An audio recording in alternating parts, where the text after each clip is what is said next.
Hake sir settlement करणारे आहेत की ओबीसीचे हितचिंतक? पवारांचे कट्टर विरोधक असलेले ओबीसी नेते लक्ष्मण हाके यांनी ऐनवेळी युटर्न घेतला.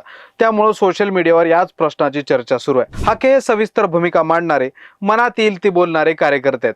माघारीची घोषणा करण्यासाठी हाकेंनी कृषी मंत्री दत्तात्रय भरणे यांच्यासोबत प्रेस घेतली. 10 मिनिटाच्या प्रेसमध्ये हाके केवळ 5 मिनिटं बोलून पत्रकार परिषद गुंडाळून निघून गेले. हाकेंचा पवार विरोध बघता ते पोटनिवडणूक लढणारच असं नक्की होतं, पण त्यांनी ऐनवेळी सहानुभूतीची लाट आणि राजकीय समयसूचकतेचा दाखला देत शेवटच्या क्षणी कच खाल्ली. सुनेत्रा पवारांचा पोटनिवडणुकीचा मार्ग मोकळा झाला, पण गोची झाली ती हाके सरांची. ऐनवेळी माघार का घेतली?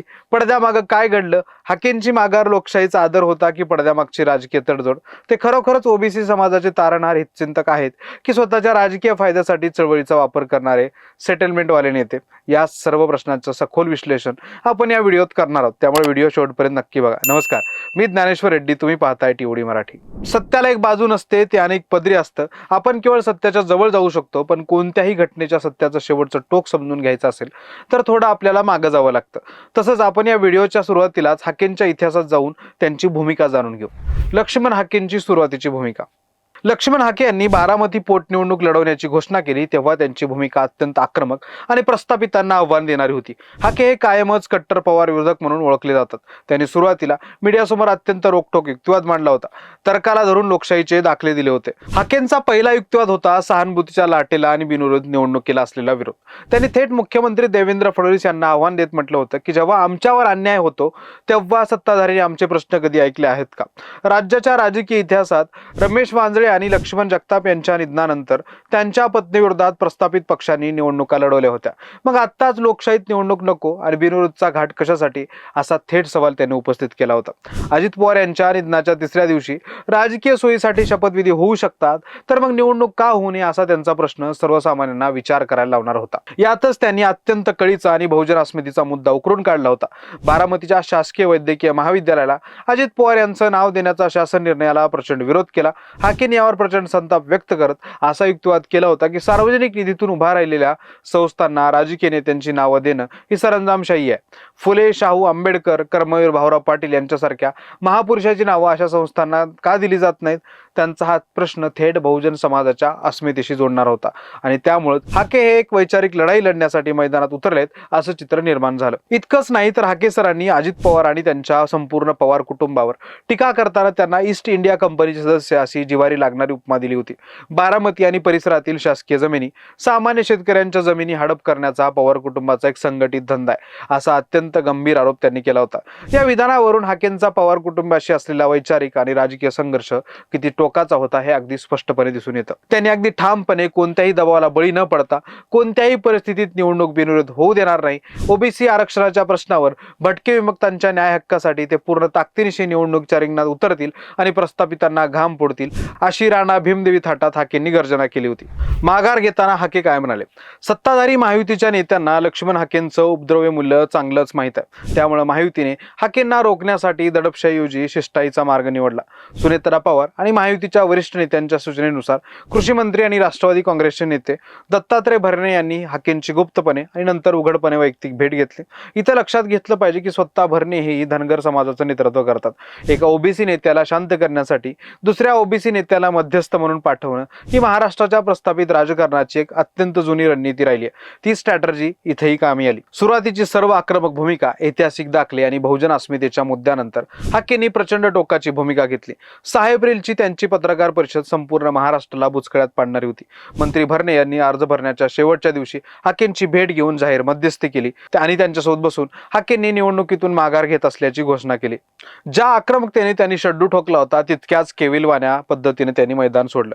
माघार घेताना त्यांनी दिलेली कारण ही त्यांच्या अवघ्या 2 दिवसापूर्वीच्या भूमिकेशी पूर्णपणे विसंगत होती. त्यांनी सांगितलं की मला अनेक वरिष्ठ नेत्यांचे फोन आले, देवेंद्र फडणवीस, एकनाथ शिंदे यांचे फोन आले, पण जेव्हा स्वतः सुनेत्रा वहिनींचा फोन आला आणि त्यांनी विनंती केली तेव्हा मी माघार घेण्याचा अंतिम निर्णय घेतला. मला महाराष्ट्रातल्या वरिष्ठ नेतृत्वांचे फोन आलेले, त्यामध्ये सुनेत्राताईंची रिक्वेस्ट आहे, त्याचबरोबर देवेंद्रजी फडणवीस साहेबांची रिक्वेस्ट आहे, एकनाथरावजी शिंदे साहेब, अगदी पुढे जाऊन उदयजी सामंत साहेब आणि त्यानंतर अगदी धनंजय मुंडे साहेब आणि बर्णे मामा साहेब, या सगळ्या लोकांनी कॉल केल्यानंतर मला मी थोडा विचार केला. माझी लढाई आहे का, तर ती आहेच. ज्या सहानुभूतीच्या लाटेला हाके कालपर्यंत विरोध करत होते त्याच लाटेचा त्यांना एका रात्रीत साक्षात्कार झाला. त्यांनी या माघारीचं समर्थन करण्यासाठी जे युक्तिवाद आणि तर्क दिले ते त्यांच्या आधीच्या भूमिकेशी पूर्णपणे विसंगत, तकलादू आणि हास्यास्पद होते. माध्यमांनी अचानक घेतलेल्या युटर्न बद्दल विचारलं तेव्हा हाकेंनी हा निर्णय म्हणजे माघार किंवा युटर्न नसून ते एक राजकीय प्रगल्भता, मॅच्युरिटी आहे.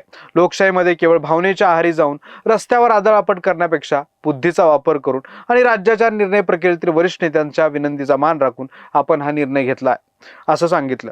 तरी ह्या वरिष्ठ मंडळींनी मला कॉल तर केलेच होते, पण सुनित्राताईंचा ज्यावेळी मला फोन आला त्यावेळी मी ठरवलं, नाही, एवढी सगळी लोक जर आपल्याला कॉल करत असतील तर आपण या गोष्टीचा विचार केला पाहिजे. कालपर्यंत जे नेते ओबीसींचे मारेकरी वाटत होते तेच नेते एका कॉलवर अचानक त्यांच्यासाठी सन्माननीय वरिष्ठ कसे झाले हा प्रश्न अनुत्तरितच राहतो. हाकेंनी आपल्या माघारीचं सर्वात मोठं आणि मुख्य कारण सुनेत्रा पवार यांना दिलं.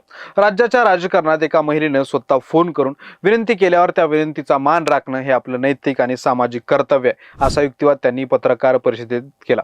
समोरचा उमेदवार महिला आहे म्हणून माघार घ्यायची असेल तर मग यापूर्वी महिनाभर त्यांच्या कुटुंबावर जहरी टीका करताना हाकेंना महिला सन्मान का आठवला नाही? ज्या सहानुभूतीच्या लाटेवर निवडणुका विनोद करणं हे लोकशाहीसाठी अत्यंत घातक आहे असं हाके काही दिवसापूर्वी अतिशय पोटतिडकीनं सांगत होते.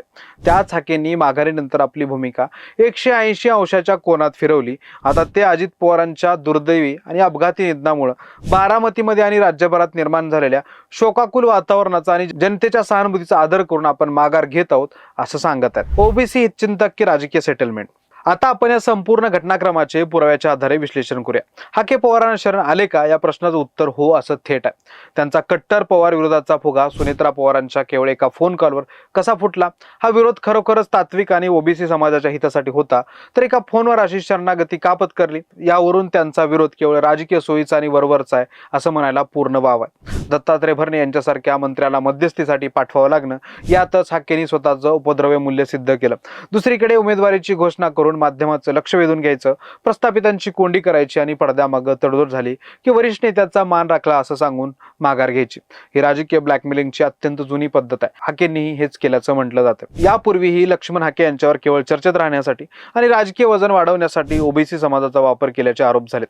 बारामती पोटनिवडणुकीत त्यांनी ऐनवेळी युटर्न घेतल्यानं त्या आरोपांना दुजोरा देण्याचं काम केले. पण लक्ष्मण हाकेंच्या धरसोड आणि दुटप्पी भूमिकेचा फटका कोणाला बसला असेल तर तळागाळातील प्रामाणिक ओबीसी कार्यकर्त्यांना, ओबीसी चळवळीला. ओबीसी चळवळीची संपूर्ण विश्वासार्हताच हाकेंसारख्या दुटप्पी भूमिकेमुळे धुळीस मिळत आहे. हाकेंनी ओबीसी चळवळीचा एक ढालीसारखा वापर केला.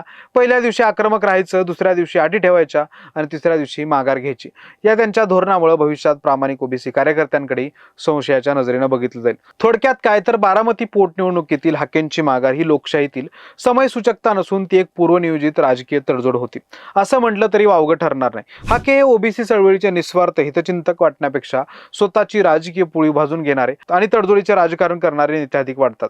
त्यांनी आपल्या कृतीतून पवारांपुढे शरणागती पत्करली आहे. एक तर माघारीपूर्वीचे हाके खरे आहेत किंवा माघारी नंतरचे. व्हिडिओ आवडला असेल तर लाईक करा, शेअर करा आणि अशाच सडेतोड आणि पुराव्यांवर आधारित राजकीय विश्लेषणासाठी टीओडी मराठीला युट्यूबवर सबस्क्राईब करायला विसरू नका.